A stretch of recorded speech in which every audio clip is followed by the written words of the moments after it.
6 takeaways from Monday's Senate hearing on Russia. When did the White House know, and exactly who knew, about conversations that Michael T. Flynn, the former national security advisor, had with the Russian ambassador? That was the focus on Monday at a Senate hearing where Sally Q. Yates, the former acting attorney general, testified about Russia's interference in the presidential election. The former director of national intelligence also testified, giving senators a chance to go well beyond the Flynn affair and ask about leaks of classified information to the news media, the FBI's investigation into the Russian interference and possible collusion by Trump associates, and, this being a hearing in the Republican-controlled Congress, Hillary Clinton's emails. Here are 6 highlights from the testimony. 1. Who's afraid of Mr. Flynn? Perhaps the biggest takeaway on Monday was that a lot of people had serious concerns about Mr. Flynn serving as National Security Advisor. But none of them was named Donald J. Trump. Governor Chris Christie of New Jersey, who briefly led the Trump transition team, did not think that Mr. Flynn was qualified to be the National Security Advisor.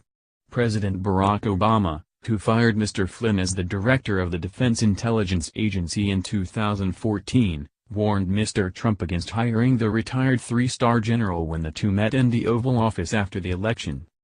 And, days after the inauguration, Ms. Yates, the acting attorney general at the time, warned the White House that Mr. Flynn was vulnerable to foreign blackmail because he had misled his bosses about conversations he had had with the Russian ambassador, and that Russian operatives would know about it. To state the obvious, you don't want your national security advisor compromised with the Russians, Ms. Yates told the Senate Judiciary Subcommittee. But what was obvious to Ms. Yates appears to have been less so to Mr. Trump. Even after being warned that Mr. Flynn represented a blackmail risk, Mr. Trump kept the general on as National Security Advisor for another 2 weeks, firing him only after the Washington Post found out about the warnings. 2. Leaks trump all else. In a Twitter message posted hours before Monday's hearing, Mr. Trump suggested that Ms. Yates had tipped off journalists about Mr. Flynn's conversations with the Russian ambassador. The president presented the accusation against Ms. Yates without evidence, but such details have rarely stopped him. Since taking office, Mr. Trump has made it clear that he believes the leaks of classified information are far more significant than the actual connections between Russian officials and the Trump campaign. Ms. Yates said Monday that she had never leaked classified information, and was not the source of any reports about Mr. Flynn. She also pointed out that there were 3 other people in the room for the conversation, including Donald F. Gunn, the White House counsel. 3. The FBI keeps secrets from everyone. Among the most secretive investigations conducted by the FBI are those that examine the links between American citizens and foreign governments, which are known counterintelligence investigations.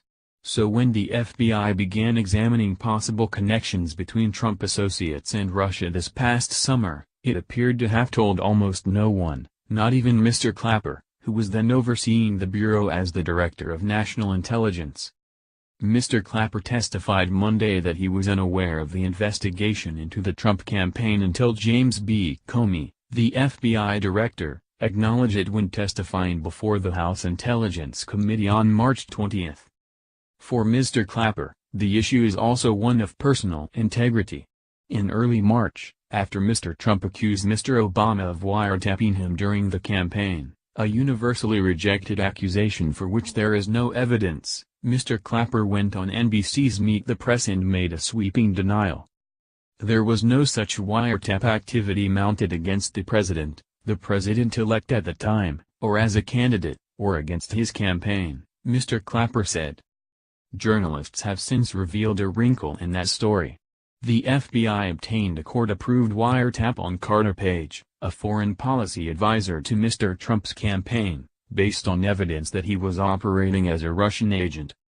In his testimony on Monday, Mr. Clapper said his ignorance of the FBI investigation before Mr. Comey's comports with my public statements. 4. Letting go of Clinton's emails is hard. Few would disagree that Mr. Flynn's falsehoods or Russia's meddling are important. But for some Republicans, the alpha and omega of any congressional hearing is Mrs. Clinton's use of a private email server while serving as Secretary of State. In the midst of all of the talk of Russia and Miss Yates's warnings about Mr. Flynn, Senator Ted Cruz of Texas, a former Republican presidential candidate, steered the hearing toward the email issue. He asked Mr. Clapper what he would do if, hypothetically, his employee forwarded emails containing classified information. The question was a thinly veiled reference to Huma Abedin, an aide to Mrs. Clinton, forwarding emails containing classified information to her husband, Anthony D. Weiner, a former New York representative. Mr. Comey said Miss Abedin forwarded the messages for Mr. Weiner to print for her to give to Mrs. Clinton. Several current and former government officials familiar with the investigation into Mrs. Clinton's handling of delicate information said that while some emails had been forwarded, a vast majority were instead backed up to Mr. Weiner's computer. Mr. Clapper did his best to keep on his game face, and to stick to the hypotheticals. It raises all kinds of potential security concerns, again depending on the content of the email, what the intent was. A whole bunch of variables here would have to be considered, Mr. Clapper said. But given a hypothetical scenario, I'd be quite concerned. 5. You can learn a lot from the news media. Miss Yates's brief tenure as acting Attorney General came to an abrupt end on the evening of January 30 when she refused to defend Mr. Trump's executive order barring refugees and travel from several predominantly Muslim countries. On Monday, Miss Yates said the order came as a surprise to her. Not only was the department not consulted, we weren't even told about it, she said. I learned about this from media reports. She then defended the decision that got her fired, explaining that she could not defend the order largely because Mr. Trump himself had indicated that it was intended to single out Muslims. Federal judges have since made similar findings as the case winds through the courts. Republican senators, though, pressed her to admit that she objected to the executive order as a policy. But she refused. I don't believe there are reasonable arguments that are grounded in truth that would defend the travel ban, she said. 6. Still, those reporters are pesky. There was a lot of talk about leaks of classified information, some of it comical. Senator John Kennedy, Republican of Louisiana, asked Mr. Clapper if he had ever leaked information, classified or unclassified, to the press. Mr. Clapper said that he had not done so knowingly, and then added, well, unclassified is not leaking. That's sort of a non sequitur. So Mr. Kennedy clarified, asking Mr. Clapper if he had ever given information to a reporter that you didn't want to have your name connected with. Mr. Clapper said that he had not, and that he had had many encounters with the media over my career. I'm sorry about that, the senator said to Laughs.